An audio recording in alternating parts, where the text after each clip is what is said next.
All right. So here is a hand history that I got asked about. And the question was simply, can you post your bust out hand? And I went through this hand and it was a pretty difficult hand. So I decided to ask my coach and friend Daryl Jace to look over the hand with me and see what he thinks. Hi, everybody. So let's just get into the hand. We are playing the big 109 and we're into the second hour. About 20 big blinds. It folds to us with Jack 8, which I think is clearly an open. The big blind is a little bit looser. The other two players are pretty typical, but I don't really have much information on either of them. Not that we should get into this, but it's probably like a decent spot to limp, just so you could like play with the fish. And these guys probably won't ISO, but go ahead. Yeah, that is an interesting option. I don't really limp the cutoff, but I do limp the button sometimes. Maybe Yeah, that's something to it's consider. it's hard to limp the cutoff. It is. So we raised, both players call. Flop did not come out particularly good for Jack 8. We have, one of the worst hands. We do have a backdoor flush draw, but not that good. I think versus three opponents or three ways, I don't typically see bet hands like this that really can't get anywhere, really. I think you could turn a decent amount of equity with like a spade or an eight or a jack, seven, a five. Also, I don't think as a board you get check raised on very much because big blind has a high three bet. It's a perfect spot for him to like check raise, pocket pairs, Do small blind, probably ship a lot of pocket pairs as well. do we do if we turn equity? Is it better for us to check and then have that equity, or to bet and then have that equity? Because if we bet and turn equity, it basically means that we're probably going to have to shove the turn I think one of pretty the often. functions. Yeah, I think one of the functions is how often you get to turn equity. If you bet, how often you get to actually see the turn, which I think is pretty high. And I guess the second function is how likely are they to bet, because and how good is that for you? I, So like five or a seven, they bet it's not very good. Spade comes and they bet, you probably feel pretty good about jamming, or like an eight or a jack. yeah, I feel like the small blind should not really call ever if I see bet. Like he should probably jam if he wants to Mm-hmm. play the hand. I don't know if he'd play it that way. The big blind definitely can call. Yeah. So okay, I like to check. I think that's fine. Betting, I do. If we had no backdoor flush draw, I think checking is definitely better. The backdoor flush draw definitely gives our hand a little bit more value. And the one upside of betting is that if we bet and they call and the turn is, a bad spade for us, maybe, there's certainly the possibility for us to just check and try to make a flush. Yeah. More so on like a five or a seven. But yeah, I agree. That's what I mean, like 3, 5, 7, 8. Well, I can't have the 8 of spades. So, but that's still 25% of the spades. We ended up checking, and the turn was a jack of diamonds, which pretty damn good card for us.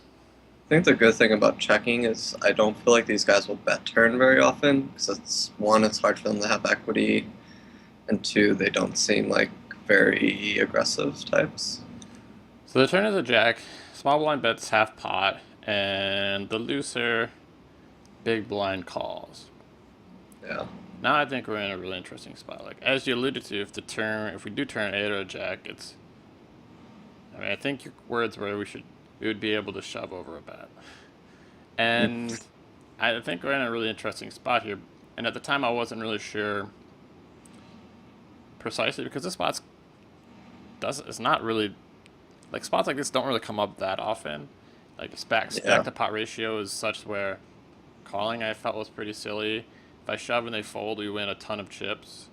Our hand is probably the best hand right Yeah. now, but there's so many like majority of the river cards put our hand into question. And also I felt like if we call and the river was a good card for us and one of these players bet, I don't think we could fold anyway.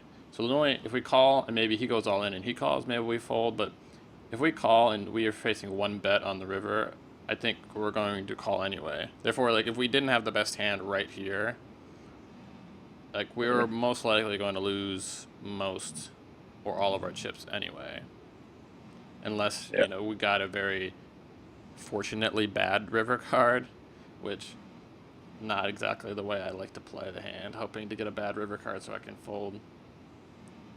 What are your Yeah. thoughts? I ended up shoving.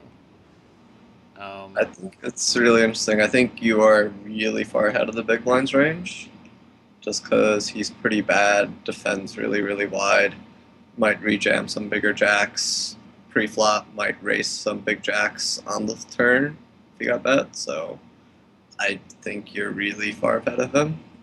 This small blind, I feel like, doesn't make sense for him to lead a lot, and he seems kind of passive in the small sample.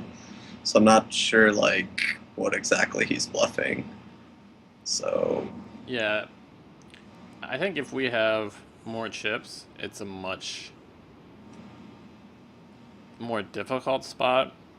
To me, it just seems like, considering how much money is in the pot and how much we have in our stack, jamming just ends up being like by far the simplest option.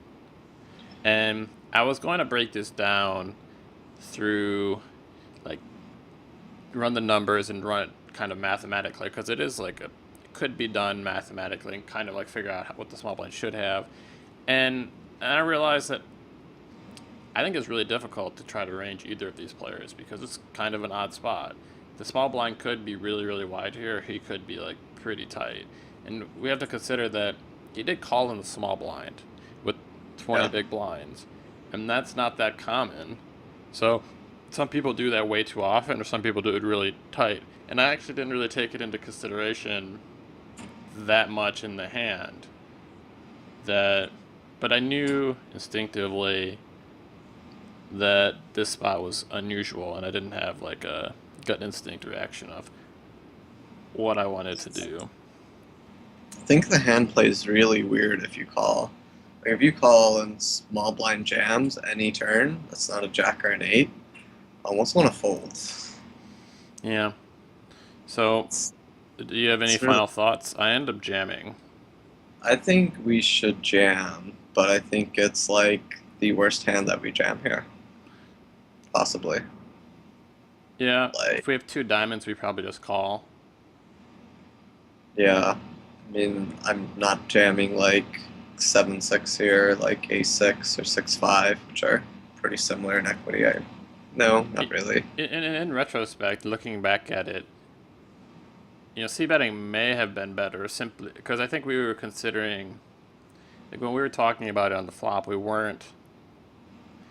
didn't really even consider this possibility on the turn, really.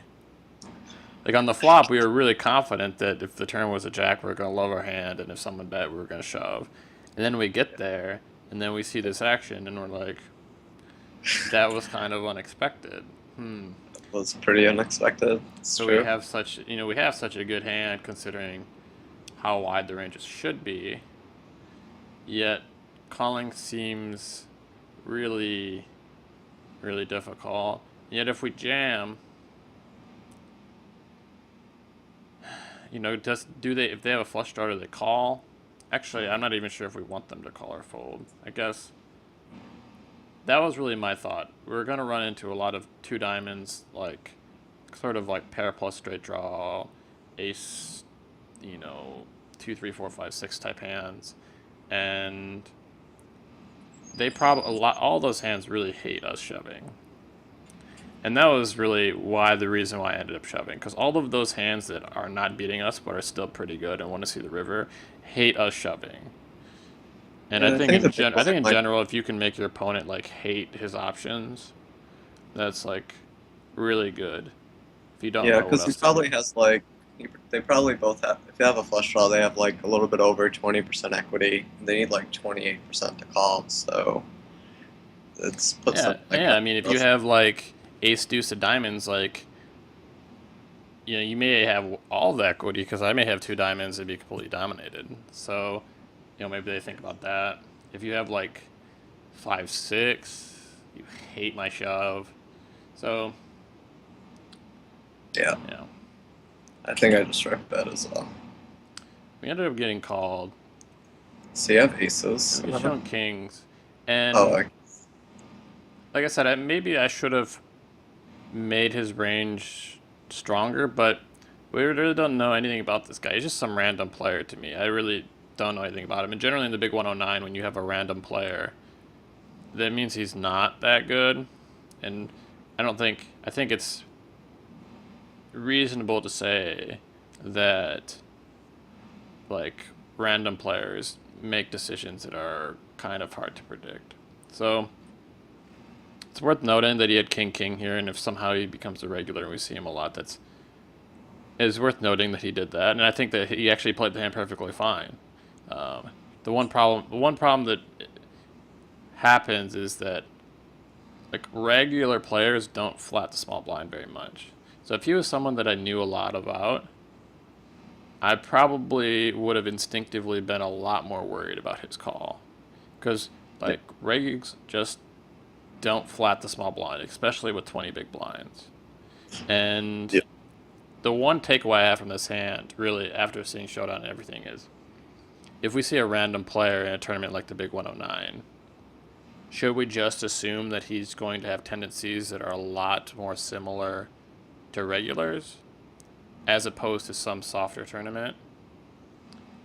Like, should I have assumed immediately that this person is going to play more like one of the regulars at the table than just some random fish?